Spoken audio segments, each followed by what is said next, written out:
nous allons revenir sur les bases justement du DP. Donc, pour ceux qui ne le savent pas, le DP, c'est le dossier professionnel qu'on va pouvoir délivrer pendant l'examen qui est à fournir. Donc, si pour rappel, il y a 2 documents à pouvoir fournir. Donc, il s'agit du dossier d'activité qui est comme un rapport de stage, ainsi que le DP qui est le dossier professionnel. Donc, on va revenir sur les bases déjà de c'est quoi le dossier professionnel, le contenant, les points de vigilance, les choses à pouvoir mentionner, pourquoi il faut le mettre et sur quoi on va vous cuisiner pour pouvoir être préparé pour cet examen.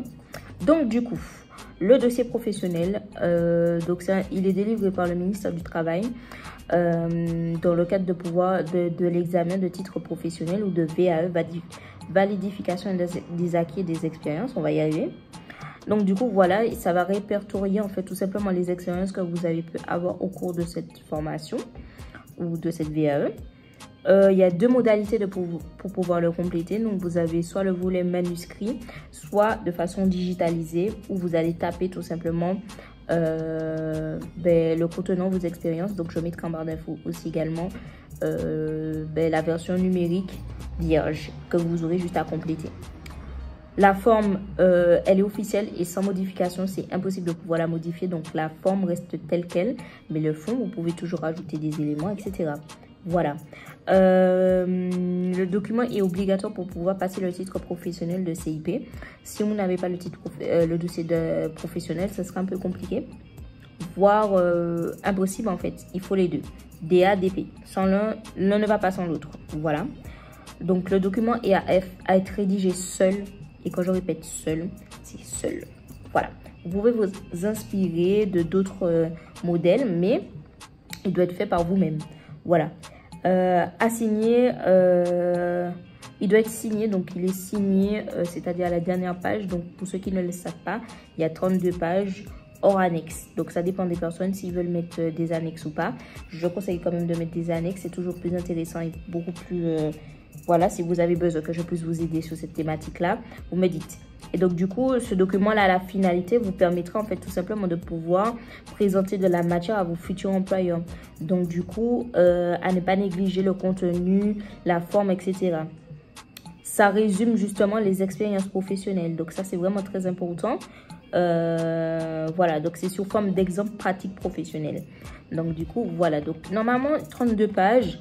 Le contenu, il est relativement simple. Donc, il y a des rubriques qui sont bien définies. Donc, la première page résume tout simplement votre identité. Donc, c'est-à-dire votre nom de naissance, usage, adresse, etc.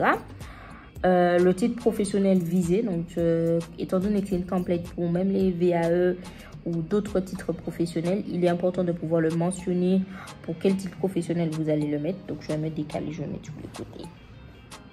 Donc, du coup, voilà. Vous allez valider s'il s'agit d'un cours. Nous étions sur la première partie qui est les modalités d'accès. Donc, il faudra juste valider, cocher en fait la première part, le parcours de formation ou la VAE. Donc, ça, c'est sur la première partie, donc qui est la page numéro 1. Donc, dans la page numéro 2, vous avez tout simplement la présentation du dossier, ce qui résume par qui il est délivré, dans quel cadre, etc. Les petites précisions, le jury dispose, etc. de combien de temps, etc. etc. Ce dossier comportera en gros les activités types, les tableaux, etc. Donc, c'est un petit peu tout ce qui est mémo. Voilà. La deuxième partie, il s'agira du sommaire. Donc, moi, l'exemple que je peux vous donner pour pouvoir faire le sommaire, c'est tout simplement de pouvoir mettre les compétences. Donc, les compétences que vous retrouverez sur France Compétences. Donc, je ne sais pas si c'est toujours d'actualité parce qu'il y avait des choses qui devaient être modifiées. Vous faites CCP1, la première ligne. Dans le CCP1, les sous-compétences.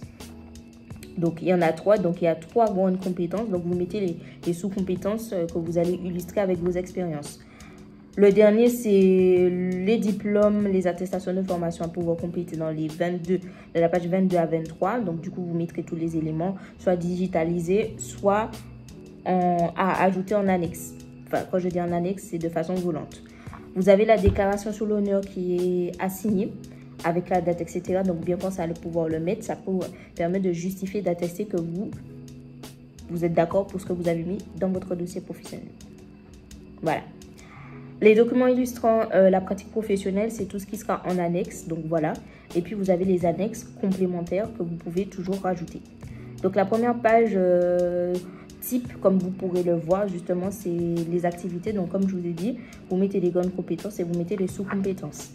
Comment pouvoir remplir? Vous avez la première partie qui est le petit 1 qui est décrivez les tâches ou les opérations que vous allez effectuer et dans quelles conditions. Donc, vous allez mettre ce que vous avez pu faire, etc. Préciser les moyens utilisés. Donc, est-ce que c'est des stylos? Est-ce que c'est numérique?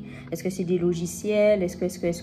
C'est tout ce que vous allez pouvoir mettre. Avec qui vous avez pu travailler. C'est important de pouvoir mettre en valeur que vous ne travaillez pas seul. C'est un métier qui demande de pouvoir collaborer avec d'autres personnes. Donc, c'est important de pouvoir le mettre dedans. Donc, le contexte en lui-même, c'est l'entreprise, l'organisme, dans quelle structure, et puis bien évidemment la période. Donc si vous avez pu noter les dates, ça c'est très important de pouvoir le mentionner dedans.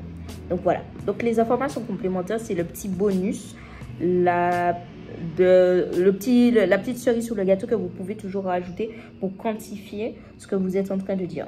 Voilà. Et puis vous procédez comme ça pour chaque CCP et sous compétences. Donc voilà. Donc ça se répète au fur et à mesure. Le conseil que je vous donne, c'est de pouvoir faire 3-3. Donc, 3 expériences pour 3 trucs.